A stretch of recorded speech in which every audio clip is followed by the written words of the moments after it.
the concept of taking souls. That's right. I love that concept. Yes. I think some people might look at that and say, you know, that's a negative way to look at it, or you know, you shouldn't want to win at the expense of other people. I think that's what people naturally say. Right. But as I was going through this concept and really trying to understand what you were saying, I'm like, it's not truly it. No, I mean, this is powerful. It's an imaginary game. Right. It's an imaginary game that you're playing with yourself in your darkest moment. You're utilizing people. They don't know that you're utilizing them. Right. And you're not physically manipulating people or sabotage. That's not what we're talking about. Not at all. Here. And like you talk about taking souls, I invented that in one of the worst times going through Navy SEAL training. Mm-hmm. So it was Wednesday, and I talk about it in the book. I'm sure you know about it, but for people who don't know about it, I invented taking souls because my soul was being taken from me. I felt the energy being drained from everybody in my boat crew. We had 6 guys in my boat crew. I felt the energy being drained. It's Wednesday, and on Wednesday, everybody, so Hellweek starts on Sunday, ends on Friday. And through rumor mill, they all tell you on Wednesday, man, you're fucked up. You're just destroyed. And I've been through 3 of these motherfuckers, man. So I knew that that's the case.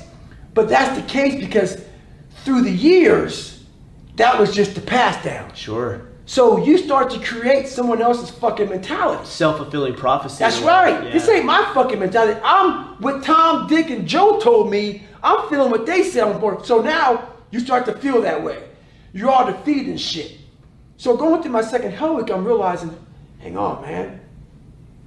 Joe told me this shit. Joe ain't Goggins, motherfucker. Joe ain't Goggins. So this is how I talk to myself, man.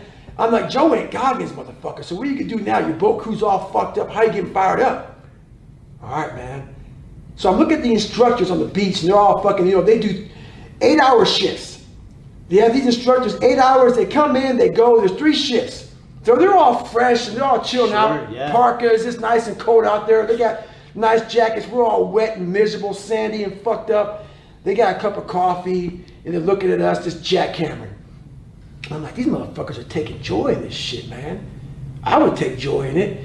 But I also know that these guys, these instructors are looking at all of us students and they're reminiscing back to when they were us. Of course. And how fucking miserable this time is for them. They're like, I would never want to do that again. There's power in that. There's power in knowing the human mind. So I'm like, okay, roger that.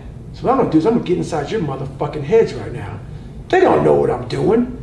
So I get my boat crew of 5 other guys, me making 6 guys, and the whole evolution now is all you gotta do is just lift your boat over your head, 6 of us guys, but by this time you're all weak and you're fragile and the boat's coming down. Yeah, it sounds easy, right? Yeah, it sounds easy, but on Wednesday, not getting any sleep, the boat's heavy. So now the boat's on your head. It's like, get the boat off your fucking head. And you're trying to pick it up. And this is the rhythm. This is the battle rhythm now. Now they're fucking with you. You're tired, you're a fucking zombie. And now they're playing the fuck games. We got them. We got them. The class is cut down in fucking size now. The chinks in the armor. The chinks in the armor. But I'm saying, okay, motherfucker, here we go. I tell my guys, hey, check it out, dude. Follow my lead. Just give me a few seconds. Give me a few seconds of motivation, man. So instead of just having the boat over your head, we're gonna start fucking boat pressing this motherfucker, man. At the top of the boat press, we're gonna loft that bitch. Like, dude, I don't know if we can. Like, just fucking, you can do it. Trust me. Just do it for a couple seconds and you'll find strength in it. So I start yelling, you can't hurt boat crew 2. Can't hurt boat crew 2. And my guys start to feed off. So like the boat's kind of doing this at first because some guys are in it, some guys aren't. After a while, man, the whole fucking boat crew 2 is fucking, so boat crew 2, it goes off your height. Sure, yeah. The taller you are, it's like a height line. Right. So boat crew 2, we're the second tallest boat crew. And we're just jacking this fucking boat up now, man. And me and my boy Bill Brown, the front of the boat. And so the front of the boat is the heaviest part of the boat. Okay. And we're just fucking going crazy. And all the other boat crew is just trying to just keep this motherfucker up. Hanging on. And we're just jacking it up. Can't hurt us. So now we're looking, I'm looking, because they don't know what the fuck I'm even doing. Even my boat crew doesn't know what I'm doing. I'm looking at the fucking instructors' faces.